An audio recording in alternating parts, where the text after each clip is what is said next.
నమస్కారం. నా పేరు రంగనాథ్. సనాతన సిరివెన్నెల ఎస్ఎస్వి యూట్యూబ్ ఛానల్కి అందరికీ స్వాగతం. భజగోవింద స్తోత్రంలో భాగంగా ఈరోజు ఇంకో శ్లోకంతో మీ ముందుకు వచ్చాను.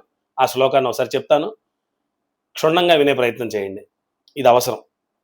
బాలస్తావత్ క్రీడాసక్త, తరుణస్తావత్ తరుణీసక్త, వృద్ధస్తావత్ చింతాసక్త, పరమే బ్రహ్మణి కోపి నసక్త. అడిగేది చెప్పడమే చెప్పట్లే, ఆయన క్వశ్చన్ వేశాడు. మనందరికీ ఒక ప్రశ్న వేశారు. ఆ ప్రశ్న ఏంటో చూడండి. బాల్యంలో క్రీడల మీద ఆసక్తి ఉంటుంది. బాలస్తావత్ క్రీడాసక్త, తరుణస్తావత్ తరుణీసక్త. మంచి వయసు ఉన్నప్పుడు స్త్రీ మీద వ్యామోహం ఉంటుంది. తరుణస్తావత్ తరుణీసక్త, వృద్ధస్తావత్ చింతాసక్త.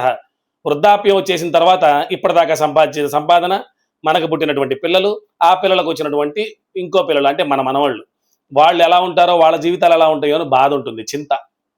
లేకపోతే చనిపోతే ఏమైపోతాం, చనిపోయిన తర్వాత మనకి స్వర్గం లభిస్తుందా, ఇలాంటి ఆలోచనలు అన్నమాట. కాబట్టి ఇలాంటి చింతలో ఉంటారు. మరి ఇన్ని ఆలోచిస్తున్న ఓ జీవుడా, పరమే బ్రహ్మణి కోపి నసక్త, అందరికంటే పైన ఉన్నటువంటి పరమాత్మ ఎక్కడో పైన కాదు, నీ మనసులోనే ఉన్నాడన్నటువంటి పరమాత్మ గురించి అస్సలు ఆసక్తే ఉండదేంటయ్యా నీకు అని అడుగుతున్నారు. ఆసక్తి ఉండాలి అని కూడా చెప్పట్లా, ఎందుకు ఉండదు అని అడుగుతున్నారు. కాబట్టి మనం అర్థం చేసుకోవాల్సింది ఏంటంటే, చిన్నప్పుడు ఆడుకుంటున్న ఆటలు ఇప్పుడు మళ్ళీ ఆడాలంటే కుదరదు. చిన్నప్పుడు గోళీలు ఆడుకునేవాళ్ళమేమో, ఆ గోళీలు ఇప్పుడు కూర్చొని ఆడగలటం కుదరదు. అలాగే ఒక యవ్వనంలో ఉన్నప్పుడు స్త్రీ మీద ఉన్న వ్యామోహం ఒక వయసు వచ్చిన తర్వాత ప్రతి స్త్రీలో మన పిల్లల్ని చూసుకోవడం అలవాటు అయిపోతుంది. ఇప్పుడు మళ్ళీ అదే వ్యామోహం ఉండదు. అలాగా వృద్ధాప్యంలో ఇంకా ఆలోచించుకోవాల్సినటువంటి సమయంలో, బ్రహ్మ పదార్థాన్ని చేరుకోవాల్సినటువంటి పరిస్థితుల్లో ఇంకా చింత మీదే వ్యామోహం ఉంటున్న నీకు పరమాత్మ ఎలా దక్కుతాడు అని అడుగుతున్నటువంటి ప్రశ్నని మనమే ఆలోచించుకొని అర్థం చేసుకోవాలి. కాబట్టి ఇలా వెళ్ళడానికి నీకు ఒక దారి కావాలా?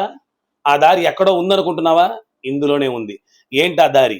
భజ గోవిందం భజ గోవిందం గోవిందం భజ మూఢమతే, సంప్రాప్తే సన్నిహితే కాలే నహి నహి రక్షతి దుఃఖృంకరణి.